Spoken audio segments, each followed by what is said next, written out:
Into the news here, Joe. We're going to start with the latest polling about the Russia probe. 58% of Americans believe the investigation into Russian efforts is a serious matter, while 37% told CNN that they think it's a way to discredit President Trump. 70% believe President Trump should testify under oath in Robert Mueller's probe.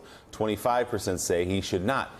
56% feel the president attempted to interfere with the investigation, and 30% say he has not done that. While a majority, 56%, think the things the president has said publicly about the investigation are either mostly or completely false.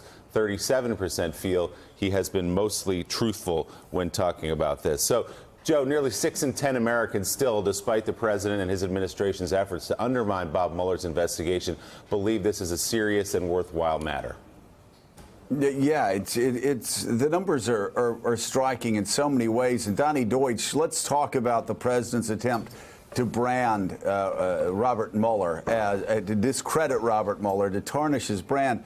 You know, I do think, and Greg Sargent with the Washington Post pointed this out, and this is what I've believed from the beginning, that Donald Trump shocked so many people in the mainstream media, shocked so many people across America in November of 2016. Everybody getting angry if you even suggested he had a chance of winning.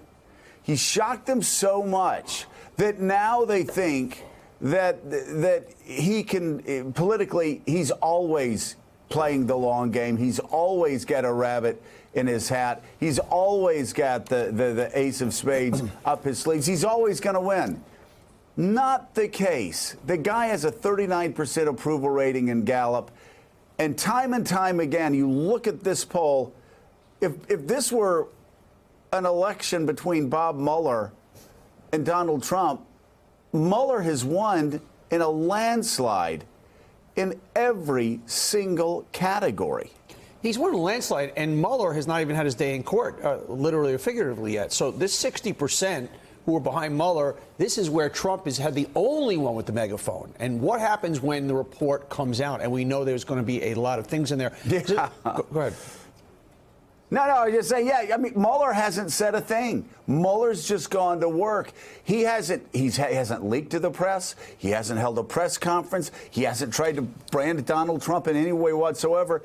And yet 56% of Americans say that most or all of what Donald Trump's saying about this investigation is a lie. About the same number say he's trying to interfere with the investigation. About the same number saying that this is a very serious investigation. This is not a close call. The majority of Americans, by almost 20%, are on Mueller's side and not Trump's. Let me give you another 20%, a dotted line to a Quinnipiac poll that, as far as voters who either strongly approve or strongly disapprove of Trump, 30% strongly approve, 48%, almost 50% strongly disapprove. That's a 20% swing in passion number in the strongly category, and I think those two things are linked.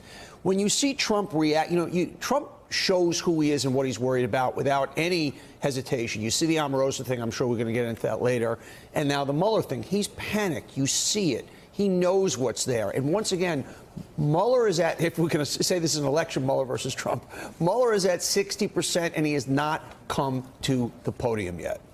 Yeah, hasn't come up to the plate. Reverend Al, when Donnie starts talking about that numbers, about intense support or intense disapproval, we all know that's what drives elections. That's especially what drives an election in off years. I mean, even in an off-year special election in Alabama, it was black voters across what politicians call the black belt of central Alabama that turned out and helped elect a Democratic senator for the first time in a quarter century.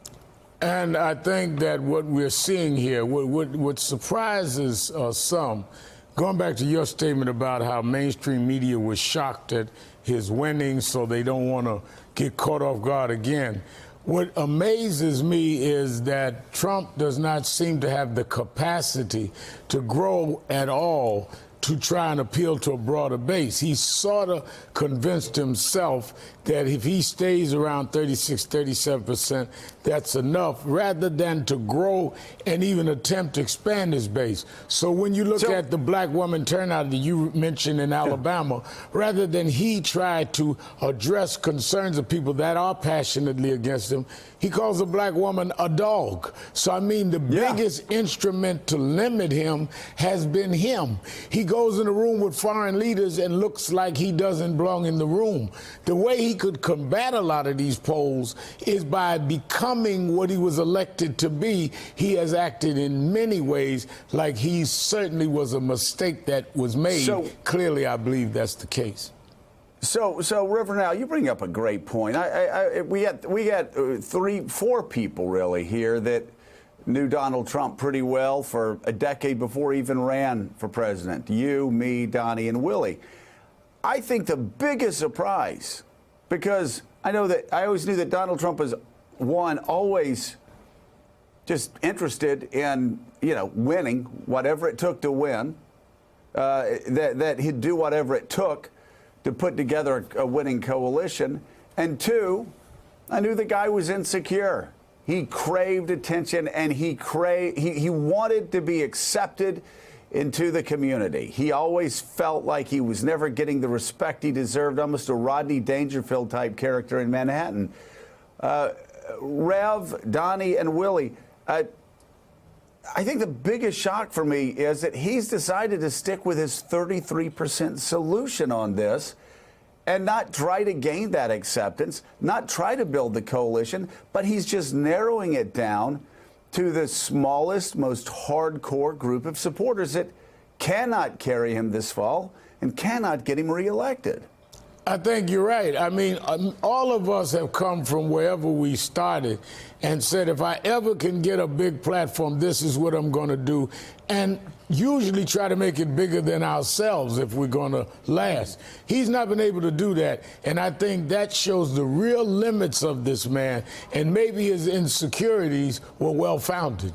Thanks for checking out MSNBC on YouTube, and make sure you subscribe to stay up to date on the day's biggest stories. And you can click on any of the videos around us to watch more from Morning Joe and MSNBC. Thanks so much for watching.